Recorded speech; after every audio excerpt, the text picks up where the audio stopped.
Hi my dear 10th standard students. நாளைக்கு public exam. இன்னைக்கு பரபரப்பா படிச்சிட்டு இருப்பீங்க. ஸோ அந்த பரபரப்புல நீங்க ஸ்கிப் பண்ணக்கூடாத ஒரு இம்பார்ட்டன்ட் அண்ட் ஈஸியான டாபிக் என்னன்னு பார்த்தீங்கன்னா அதுதான் படிவம். ஸோ இந்த படிவம்ல நம்ம எதெல்லாம் ப்ராப்பரா ஃபில் பண்ணணும், எந்த மிஸ்டேக்லாம் பண்ணவே கூடாது, அண்ட் என்ன டைப்ல படிவம் நமக்கு கேட்பாங்க, எத்தனை நம்பர் கொஸ்டினா கேட்பாங்க, இது எல்லாத்தையும் இந்த வீடியோல பார்க்கலாம். ஸோ ஸ்கிப் பண்ணாம பாருங்க. ஸோ நமக்கு 41th கொஸ்டினா தான் படிவம் இருக்க போகுது. டோட்டலா 4 டைப்ஸ் ஆஃப் படிவம் வந்து கேட்பாங்க. ஓகேங்களா? ஐ மீன் 4 டைப் ஆஃப் படிவம் வந்து நமக்கு புக்ல இருக்கு. அதுல ஒன்று தான் நமக்கு கேட்க போறாங்க. ரைட்? ஸோ இதுல பாத்தீங்க அப்படின்னா ஃபர்ஸ்ட் டைப் என்னன்னா தமிழ்நாட்டு விளையாட்டு மேம்பாட்டு ஆணையத்தோட படிவம் கொடுப்பாங்க. செகண்ட் ஒன் பாத்தீங்கன்னா பணி வாய்ப்பு வேண்டி தன் விவரப்பட்டியல், அதாவது பயோடேட்டா ஃபில் பண்ற மாதிரி இருக்கும். தேர்ட் ஒன் பாத்தீங்கன்னா நூலக உறுப்பினரோட படிவம். ஃபோர்த் ஒன் பாத்தீங்கன்னா மேல்நிலை வகுப்பு சேர்க்கைக்கான விண்ணப்பம். சரிங்களா? ஸோ இந்த 4மே நீங்க தரவா இருக்கணும். 4ல் ஏதாவது ஒன்று நம்ம சூஸ் பண்ற மாதிரி இருக்கும். ஓகேங்களா? ஐ மீன் 4ல் ஒன்று கேட்பாங்க, நம்ம அதை எழுதுகிற மாதிரி இருக்கும். ஓகே? ஸோ நெக்ஸ்ட் பாருங்கள். ஃபஸ்ட்டு வந்து தமிழ்நாட்டு விளையாட்டு மேம்பாட்டு ஆணையத்தினுடைய உறுப்பினர் சேர்க்கை இணையவழி விண்ணப்ப பதிவு. எந்த மாதிரி கொஸ்டின் கேட்பாங்கன்னு பாருங்கள். கொடுக்கப்பட்ட விவரங்களை கொண்டு தமிழ்நாட்டு விளையாட்டு மேம்பாட்டு ஆணையத்தின் உறுப்பினர் சேர்க்கை படிவத்தை நிரப்புக. ஸோ கீழே இங்கே கொடுத்துருக்காங்க இல்லையா டேட்டா, அதை தான் நீங்கள் வந்து கேர்ஃபுல்லாக கவனிக்கணும். தந்தையோட பெயர் பாருங்கள் பிறைசூடன், மாணவர் பெயர் பார்த்தீங்கன்னா செந்தூரன், அண்ட் முகவரி கொடுத்துருக்காங்க. சரிங்களா? ஸோ உங்களோட ஃபார்ம் பார்த்தீங்கன்னா இப்படி தான் இருக்கும். ஸோ இப்போ முழு பெயர்னு கேட்டிருக்காங்க. முழு பெயர்ங்கிறப்போ நம்ம என்ன செந்தூரன் அப்படின்னு எடுப்போமா? ஸோ இவரோட தந்தை பெயர் தான் என்ன வரும்? இனிஷியலாக ஒரு தந்தையோட ஃபர்ஸ்ட் லெட்டர். ஸோ அப்போ இங்கே என்ன இருக்கு? பி இருக்கு. அப்போ பி செந்தூரன் அப்படின்னு எழுதணும்.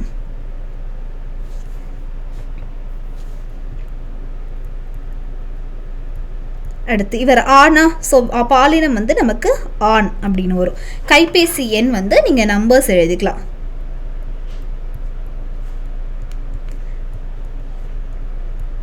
நான் வந்து 9லேருந்து 0 வரைக்கும் ரிவர்ஸில் எழுதியிருக்கேன். மின்னஞ்சல் முகவரிங்கிறப்போ abcd@gmail.com.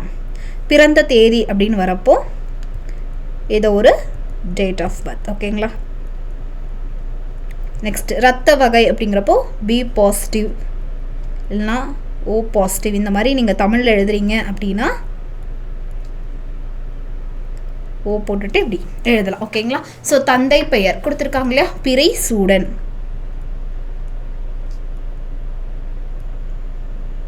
அடுத்து தாயார் பெயர் வந்து அவங்க கொடுக்கல, ஸோ நம்மவே வந்து எழுதிக்கலாம். இல்லை அப்படின்னா நீங்கள் பெட்டர்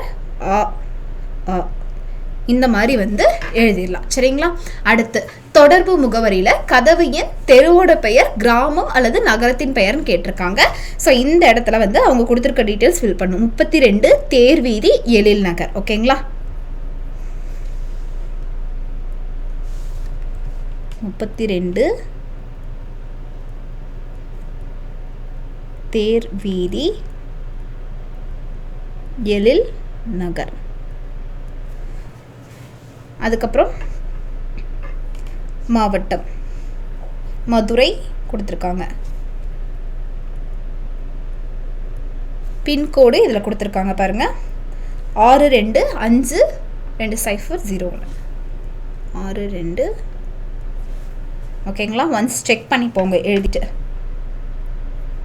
1001.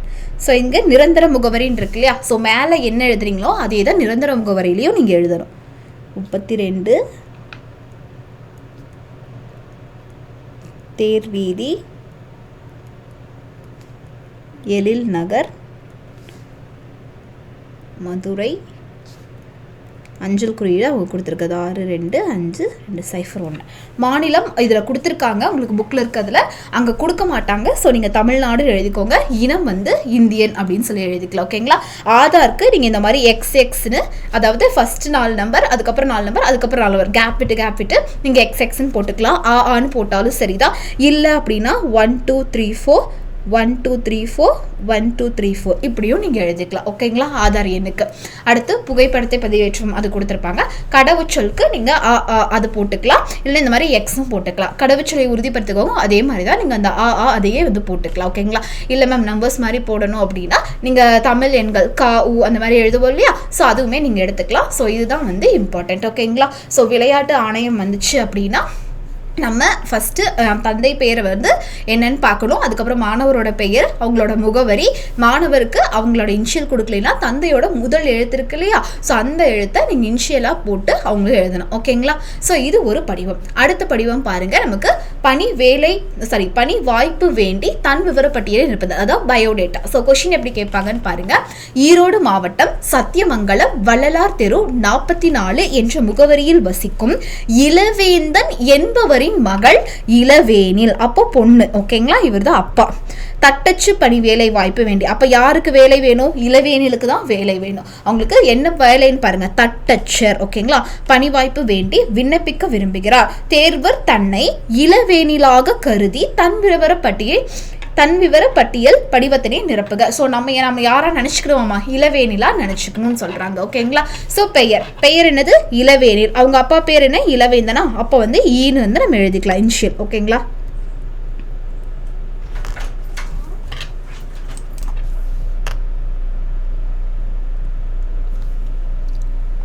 நெக்ஸ்ட் வந்து பாலினம் கேட்டிருக்காங்க. ஓகேங்களா? ஸோ இளவேனில் அப்படிங்கிறது பாருங்க, அவங்க என்ன கொடுத்துருக்காங்க இங்கே? மகள் அப்படின்னு சொல்லி கொடுத்துருக்காங்க. சரிங்களா? அப்போது நம்ம பெண் அப்படின்னு பாலினம் எழுதணும். அடுத்து பிறந்த நாள் மற்றும் வயது, டேட் ஆஃப் பர்த் வந்து இங்கே எழுதுகிற மாதிரி இருக்கும். ஸோ 23/10/2000. ஓகே. அடுத்து தேசிய இனம் பார்த்தீங்கன்னா இந்தியன். பெற்றோர் அல்லது பாதுகாவலர். ஸோ பெற்றோட பேர் தான் இவங்க கொடுத்துருக்காங்கல்ல, இளந்தேவன். சாரி.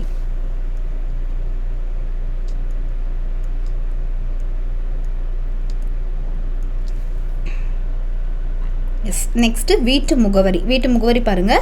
ஃபர்ஸ்ட் நம்பர், அதுக்கப்புறம் தெரு, அதுக்கப்புறம் அந்த ஊர், அதுக்கப்புறம் மாவட்டம் வந்து வரணும். ஓகேங்களா? 44 வள்ளலார் தெரு.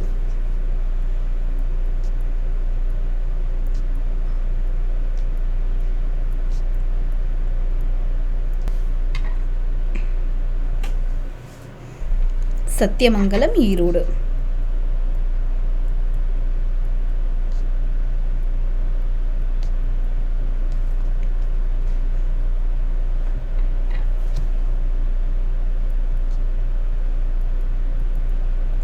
பின்கோடு அதில் கொடுக்கல.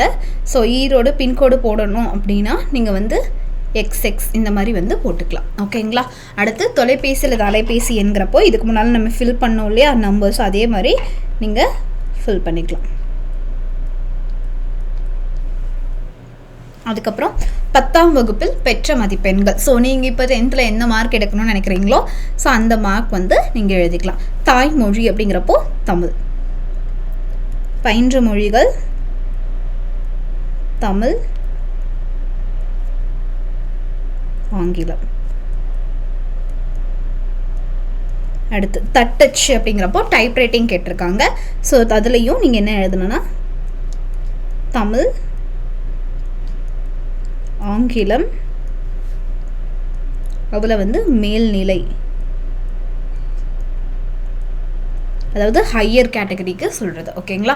அடுத்து கணினியில் இளங்கலை, முதுகலை. ஓகேங்களா? இளங்கலை இல்லைன்னா வந்து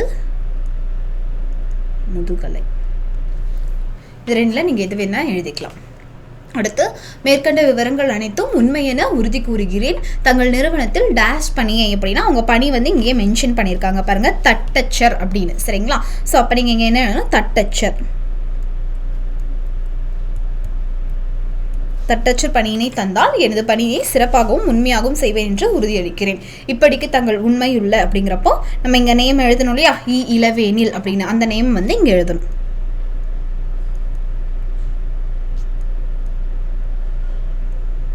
ஸோ இதுதான், இவ்வளோதான் வந்து இந்த படிவம் அப்படிங்கிறது. சரிங்களா? ஸோ இதில் நீங்கள் எதுவுமே மிஸ் பண்ணாமல் எழுதணும். சரிங்களா? எதையுமே ஸ்கிப் பண்ணிடாதீங்க. கண்டிப்பாக இதில் இருக்கக்கூடிய டேட்டாஸை தான் நம்ம ஃபில் பண்ணணும். நீங்களாம் உங்களோட நேம் வச்சு வந்து ஃபில் பண்ணிடக்கூடாது. சரிங்களா?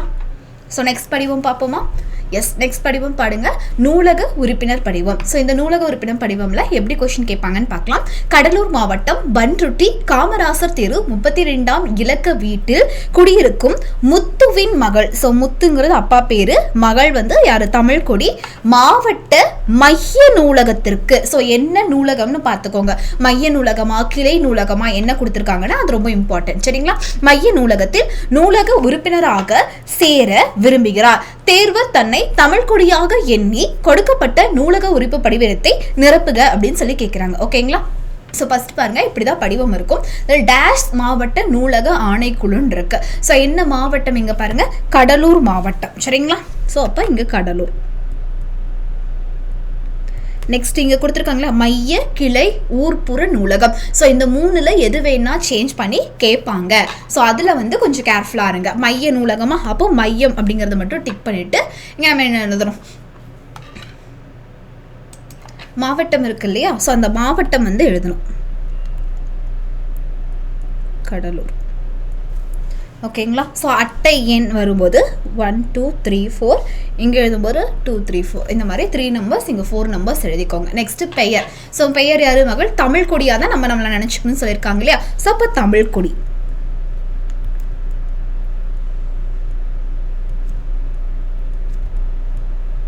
தமிழ்கொடிக்கு இன்ஷியலுக்கு அவங்க அப்பா பேரோட முதல் எழுத்து போடணும். ஸோ முத்து இல்லையா? ஸோ மு தமிழ்கொடி. தந்தையுடைய பெயர் முத்து. அடுத்து பிறந்த நாள் அப்படிங்கிறப்போ ஏதோ ஒரு டேட் ஆஃப் பர்த். ஓகேங்களா? ஸோ வயது அப்படிங்கிறப்போ 15. படிப்பு அப்படின்னா 10ஆம் வகுப்பு.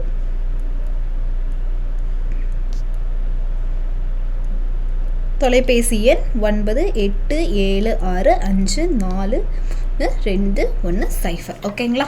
ஸோ அதுக்கப்புறம் பார்த்தீங்கன்னா முகவரி. ஸோ முகவரி வந்து என்ன கொடுத்துருக்காங்க? 32 காமராசர் தெரு. 32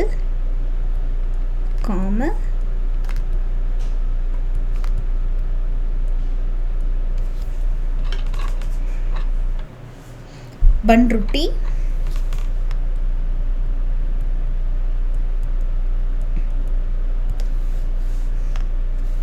கடலூர். பன்ருட்டி கடலூர். ஸோ இந்த கடலூரில் பாருங்கள் அஞ்சல் குறியீட்டு எண்ணுடன் எழுதுங்கன்னு கொடுத்துருக்காங்க. ஆனால் இங்கே அஞ்சல் குறியீட்டு எண் ஏதாவது கொடுத்துருக்காங்களா? கொடுக்கல. ஸோ அப்படி கொடுக்கல அப்படிங்கிறப்போ நீங்கள் 6ன்னு போட்டுட்டு அதுக்கப்புறம் XXX இந்த மாதிரி போடலாம். இல்லைன்னா XXX மட்டுமே போடலாம். அந்த மாதிரி போடலாம். ஓகேங்களா? நான் டேஷ் நூலகத்தில் அப்படின்னா இங்கே என்ன நூலகம்? மைய நூலகத்தில். கடலூர் மைய நூலகத்தில். ஓகே, மைய நூலகத்தில் உறுப்பினராக பதிவு செய்ய இத்துடன் காப்பு தொகையாக ரூபாய் 100, சந்தா தொகை 50, ஆக மொத்தம் 150 பணமாக செலுத்துகிறேன் அப்படின்னு போட்டுக்கலாம். சரிங்களா? ஸோ இது வந்து இம்பார்ட்டன்ட். கண்டிப்பாக அந்த இதில் பார்த்தீங்கன்னா கண்டிப்பாக இந்த இடத்துல வந்து அஞ்சல் அதாவது அஞ்சல் குறியீட்டு எண் வந்து கண்டிப்பாக எழுதியிருக்கணும். அதே மாதிரி இந்த சந்தா தொகையும் அதுக்கப்புறம் இருக்கக்கூடிய காப்பு தொகையும் நம்ம ஃபில் பண்ணியிருக்கணும். சரிங்களா? இது வந்து ரொம்ப ரொம்ப இம்பார்ட்டன்ட். அதுக்கப்புறம் இடம் அப்படிங்கிறப்ப நம்ம என்ன எழுதணும்? கடலூர்.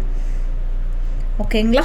ஸோ கடலூருக்கு அப்புறம் நாளுங்க அப்புறம் உங்களுக்கு என்ன டேட்? பப்ளிக் எக்ஸாம் டேட் பார்த்தீங்கன்னா நாளைக்கு 10. ஸோ 11. 1 செகண்ட். 11/3/2026. ஓகேங்களா? அதுக்கப்புறம் தங்கள் உண்மையுள்ள மு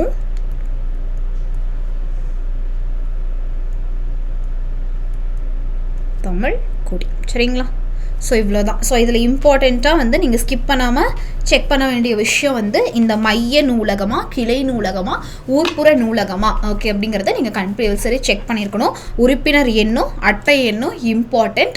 அதே மாதிரி இங்கே டேட் ஆஃப் பர்த் வந்து பார்த்துக்கோங்க. ஓகேங்களா? 2026 போட்டு வச்சிடாதீங்க, ப்ராப்பராக வந்து போட்டுருங்க. ஓகேங்களா? 2010 2011 இருந்துச்சுன்னா கரெக்டாக இருக்கும். ஓகே. ஸோ அதுக்கப்புறம் பார்த்தீங்க அப்படின்னா இங்கே இடம் நாள் வந்து இருக்கணும். கடைசியில் வந்து பார்த்தீங்கன்னா திருமதி செல்வி செல்வன் டேஷ் அவர்களை அப்படின்னு இருக்கு இல்லையா? ஸோ அப்போ இங்கே மு தமிழ்கொடி இங்கேயும் எழுதணும்.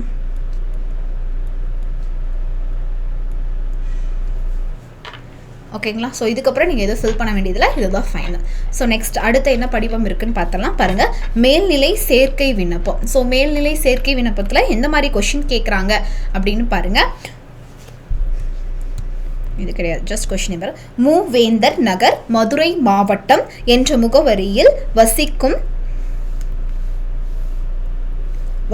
கிருஷ்ணன் என்பவரின் மகன் திவாகர் 10ஆம் வகுப்பு முடித்திருக்கிறார். அதே ஊரில் உள்ள அரசு மேல்நிலைப் பள்ளியில் 11ஆம் வகுப்பு உயிரியல் பாடப்பிரிவு தமிழ் வழியில் சேர விரும்புகிறார். தேர்வர் தன்னை திவாகராக கருதி கொண்டு மேல்நிலை சேர்க்கை விண்ணப்ப படிவத்தினை நிரப்புகன்ட்டாங்க. ஸோ என்னென்ன விஷயம் இருக்குன்னு சொல்லி அவங்களே பயோடேட்டா வந்து என்ன டேட்டாஸ் இருக்கோ அதை கொடுத்துருக்காங்க. ஸோ யாரை நம்ம நினச்சிக்கணும், நம்மள திவாகரா நினச்சிக்கணும். அவருடைய அட்ரஸ் வந்து இதுதான், 10 மூவேந்தர் நகர் மதுரை மாவட்டம். அங்கே எங்கே இருக்க வசிக்கும் கிருஷ்ணன். அப்பா பேர் பார்த்தீங்கன்னா கிருஷ்ணன். அவரோட பேர் என்னது, திவாகர். 10ஆம் வகுப்பு முடிச்சிருக்காரு. அதே ஊரில் இருக்கக்கூடிய மேல்நிலை பள்ளியில் 11th வந்து உயிரியல் பாடப்பிரிவு. சரிங்களா, அதில் சாதனம் தமிழ் வழியில் படிக்கணும்னு சொல்லி நினைக்கிறார். ஓகேங்களா, இதெல்லாம் தான் இம்பார்ட்டன்ட் கீ பாயிண்ட்ஸ். இதை வச்சு தான் நம்ம ஃபில் பண்ண போகிறோம். ரைட். ஸோ எப்போவுமே உங்கள் கொஷின் பேப்பர் வாங்கிட்டீங்கன்னா என்னெல்லாம் டேட்டா இருக்குது அப்படிங்கிறத ப்ராப்பராக வந்து நீங்கள் பார்த்துடுங்க, செக் பண்ணிடுங்க. ஓகேங்களா. ஸோ சேர்க்கை எனக்கு ஆல்ரெடி சொன்ன 1 2 3 4 எழுதிக்கலாம். நாள் வந்து நாளைக்கு 11ங்கிறப்போ 11/3/2026. ஓகேங்களா. வகுப்பும் பிரிவும் என்ன, இப்போ 11th தானே சேர போகிறாரு. ஸோ அந்த என்ன சேர போகிறாங்களோ அதை தான் எழுதணும். ஸோ 11th ஸ்டாண்டர்ட் என்ன பிரிவு, உயிரியல்னு சொல்லியிருந்தாங்க இல்லையா. ஸோ உயிரியல் பிரிவு. இப்போ இருக்கிறத எழுதிடக்கூடாது, நம்ம என்ன ஜாயின் பண்ண போகிறோமோ அதுதான் நம்ம எழுதணும். ஓகேங்களா. ஸோ அடுத்து மாணவர் பெயர் பார்த்தீங்க அப்படின்னா திவாகர்னு கொடுத்துருந்தாங்க. ஸோ அப்பாவோட பெயர் என்னது, கிருஷ்ணனா. ஸோ அப்போ கீங்கிறது தான் நமக்கு என்னவா வரும், இனிஷியலாக வரும். கி திவாகர். அடுத்து பிறந்த நாள் அப்படிங்கிறப்போ டேட் ஆஃப் பர்த் 2010. ஓகே. அடுத்து தேசிய இனம் அப்படின்னா நமக்கு என்ன வரும், இந்தியன். பெற்றோர் அல்லது பாதுகாவலர் பெயர் இருக்கா. ஸோ பெற்றோர் பெயர் தான் இங்கே என்ன கொடுத்துருக்காங்க, கிருஷ்ணன் கொடுத்துருக்காங்க இல்லையா, அது எழுதலாம். அடுத்து வீட்டு முகவரி. 10 மூவேந்தர் நகர் மதுரை மாவட்டம்.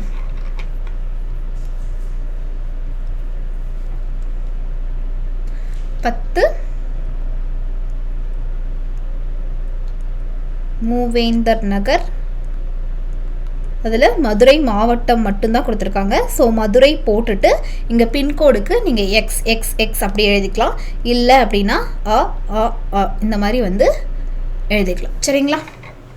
அடுத்து நெக்ஸ்ட் இறுதியாக படித்து முடித்த வகுப்பு. ஸோ இறுதியாக இப்போ 11th ஜாயின் பண்ணுறாங்கன்னா என்ன முடிச்சிருக்கணும், 10ஆவது வகுப்பு படிச்சிருக்கணும். அப்போ 10ஆம் வகுப்பு. பயின்ற மொழி அப்படின்னா தமிழ். 10ஆம் வகுப்பு, அதாவது தமிழ் மீடியமில் படிச்சிருக்காங்க, அதுதான் தமிழ். ஓகேங்களா. அடுத்து பெற்ற மதிப்பெண்கள். நீங்கள் எவ்வளோ மதிப்பெண் 10th எடுக்கிறீங்க அப்படிங்கிறத எழுதணும். ஓகேங்களா. ஸோ நீங்கள் எவ்வளோ எடுக்க போகிறீங்க அப்படிங்கிறத கூட நீங்கள் எழுதிக்கலாம். ஓகே. நீங்கள் இங்கே என்ன எழுதுறீங்களோ அதுக்கேற்ற மாதிரி தான் கீழே தமிழ், ஆங்கிலம் இதில் எல்லாத்தையுமே நீங்கள் ஃபில் பண்ணணும். ஓகேங்களா. இங்கே டோட்டல் வந்து அப்போ இம்பார்ட்டன்ட். ரைட். அடுத்து இறுதியாக படித்த பள்ளியினுடைய முகவரி கேட்குறாங்க. ஸோ அவங்க என்ன சொல்கிறாங்க, அதே ஊரில் இருந்தானே 10ஆம் வகுப்பு முடித்திருக்கிறார். எங்கே, அதே ஊரில் அரசு மேல்நிலைப் பள்ளியில் 11ஆம் வகுப்பு படிக்க விரும்புகிறாரா. ஸோ அரசு உயர்நிலைப் பள்ளி மூவேந்தர் நகர் அப்படின்னு சொல்லி போட்டுக்கலாம் நம்ம. ஓகேங்களா. அது மேல்நிலைப் பள்ளினா இதுக்கு முன்னால் படித்தது உயர்நிலைப் பள்ளி. அரசு உயர்நிலை பள்ளி எங்கே இருக்குது, நமக்கு மூவேந்தர் நகரில் இருக்குது.